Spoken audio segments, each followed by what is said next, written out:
Ciao a tutti, bentornati in questo nuovo video, benvenuti sul mio canale. Allora, oggi vediamo un attimino un coltello, finalmente, per quelli che continuano. Vorrei ricordare a quelli che mi seguono per i coltelli, che io li ringrazio sempre tantissimo, del loro affetto, della loro stima, ma che appunto questo qua è il canale che diventerà come era il primo canale, dove parlerò un po' di tutto, di me, dalla cucina, dalle cose filosofiche, eccetera, e poi parlerò di coltelli. Io ne parlo proprio da appassionato, da, tra virgolette, esperto di utilizzo, quindi non deve diventare un lavoro come fanno altri youtuber che parlano solo esclusivamente di coltelli. Soprattutto di coltelli a me piace parlarvi del perché sono nati, perché è stato ideato così, come sono stati fatti, eccetera, eccetera. E anche perché io voglio essere sempre libero di dire la mia, in positivo e in negativo. E sicuramente in questa nuova stagione di coltelli, in questo nuovo anno, vedremo e rivisiteremo alcuni dei coltelli più classici della coltelleria moderna sportiva, così definiamo insomma la coltelleria da outdoor, i coltelli da tasca, eccetera, eccetera. E dopo qualche tempo di utilizzo, quindi 2 anni, 3 anni, 4 anni, 5 anni, 10 anni, 1 anno, quelli che sono, invece che parlare solo dei lati positivi o dei vantaggi, cominceremo a parlare del perché è un coltello che può andare bene per alcuni utilizzi, del perché magari non mi sono trovato bene, così da darvi proprio un'idea prima dell'acquisto. Bene, oggi parliamo di uno Spyderco tra i meno o tra i più sottovalutati, possiamo dire, in Italia, e ovviamente è uno Spyderco della linea economica che è prodotta in Cina, anche se alcuni dicono Taiwan, ma è prodotta in Cina, con un acciaio che possiamo definire simile o equivalente al 440C. Ovviamente adesso lo apriamo ed ecco qua il nostro Spyderco Resilience. Come vedete all'interno della confezione c'è il sacchetto dove era contenuto il coltello, un adesivo della Spyderco e il famoso librettino dove ci sono alcune considerazioni a chi è ispirato il disegno che adesso andremo a vedere e come è il nostro coltello, ovviamente, che andiamo ad aprire. Eccolo qua. Bene, allora la Spyderco ci dice che questo coltello nasce per avere più lama, almeno il 20% in più del famoso economico Spyderco Tenacious, altro della linea budget cosiddetta dalla stessa Spyderco. Eccolo qua in versione con lama nera. Questo perché le richieste soprattutto dagli utenti ovviamente nordamericani erano quelle di avere un EDC con maggior capacità di taglio per la caccia, per la pesca, per cose ovviamente uscite estemporanee, per poterlo utilizzare anche in cucina, la preparazione del cibo, eccetera. Visto che c'era questa richiesta polivalente, la Spyderco ha deciso di prendere il loro coltello appunto budget che aveva più venduto e trasformarlo, allungandolo, ingrandendolo di un 20%. Vediamo che anche le caratteristiche sono abbastanza simili, pur mantenendo alcune cose qualitativamente importanti. Una, oltre alle cartelle in acciaio, mantenere questo ottimo, perché si può definirlo ottimo, G10 nero sulla manicatura, mentre poi adesso è stata fatta la versione Lightning che ha ovviamente la manicatura in fibra di vetro, plastica fibra di vetro, si dice che è uguale a questa dell'Endura 4, questo tipo di manicatura che lo rende qualche grammo più leggero, non pensate che diventi chissà quanto più leggero. Adesso ne è stata fatta anche una versione con la lama in S35VN, che però devo dire, se vogliamo pensare a questo coltello con una caratteristica appunto che è quella anche budget, non ha molto senso, costa sulle 140 euro, confronto alla metà di quello che oggi potete trovare ancora questo coltello Spyderco, cioè a 70 euro. Ovviamente qua la lama, come possiamo vedere dalla scritta, è in 8CR13 MOV, che come vi dicevo può essere definita la versione cinese del 440C, che se ben lavorata può dire anche la sua.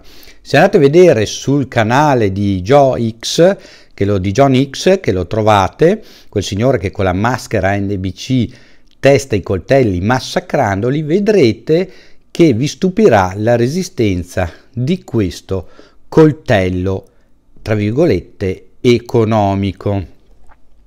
Andiamo a vederne le caratteristiche tecniche. Allora, la lama, come si può evincere, è una filo piano, una full flat di 10,8 cm, quindi quasi 11 cm di lunghezza. Lo spessore della lama è di 3 mm.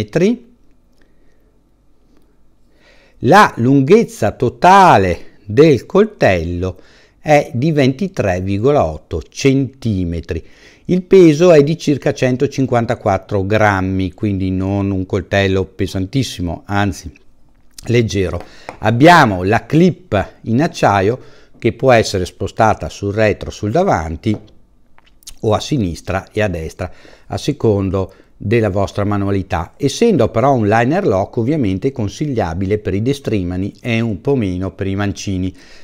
Il fatto sta che il mancino dovrà forzatamente chiudere a due mani, mentre il destrimane, una volta aperto, potrà fare questo lavoro, facendo attenzione perché non c'è protezione, per cui se ve lo chiudete sul pollice vi tagliate, mi raccomando.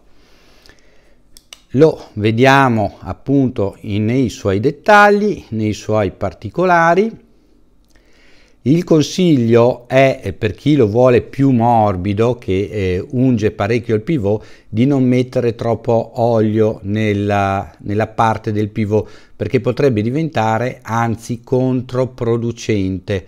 Quindi usatelo un po' se da nuovo è leggermente resistente, non è proprio fluidissimo, ma vi posso assicurare che almeno se avete il dito un pochino preparato utilizzando altri coltelli è piuttosto morbido, anzi bisogna fare appunto un pochino di attenzione.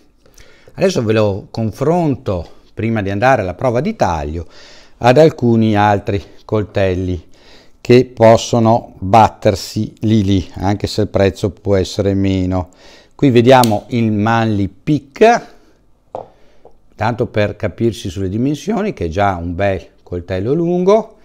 Abbiamo visto l'Endura 4, vediamo l'Esi Avispa, guardate che spostiamo qualcuno di coltelli, se no l'Esi Avispa, e vediamo il Cold Steel Airlight, che come prezzo siamo circa anche lì. Quindi vediamo che è proprio un coltello con una lama importante.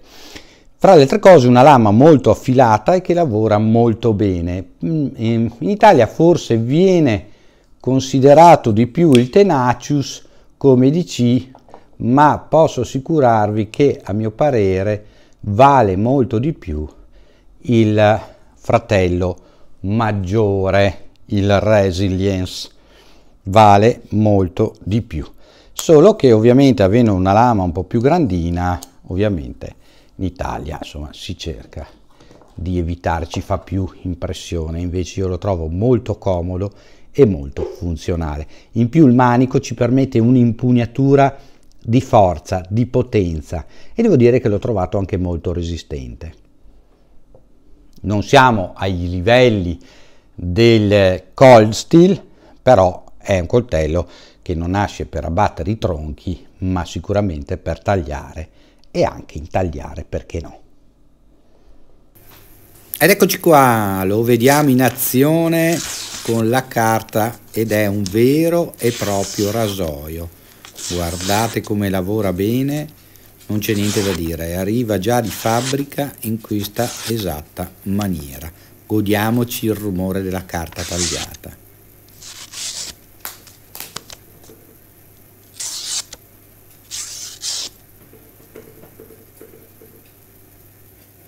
Ed ora un po' di legno.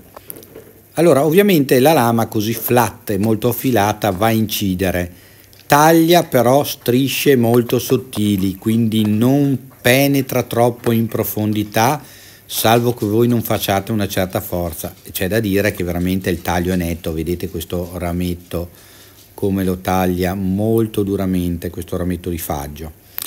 Bene, adesso vediamo anche sul legno stagionato come si comporta e vedete che ne taglia via delle gran fette, però devo fare un pochino più di forza di penetrazione. C'è da dire che si comporta esattamente come una flat di queste dimensioni, però permette veramente un'impugnatura molto comoda e anche nell'intaglio si può lavorare molto molto bene.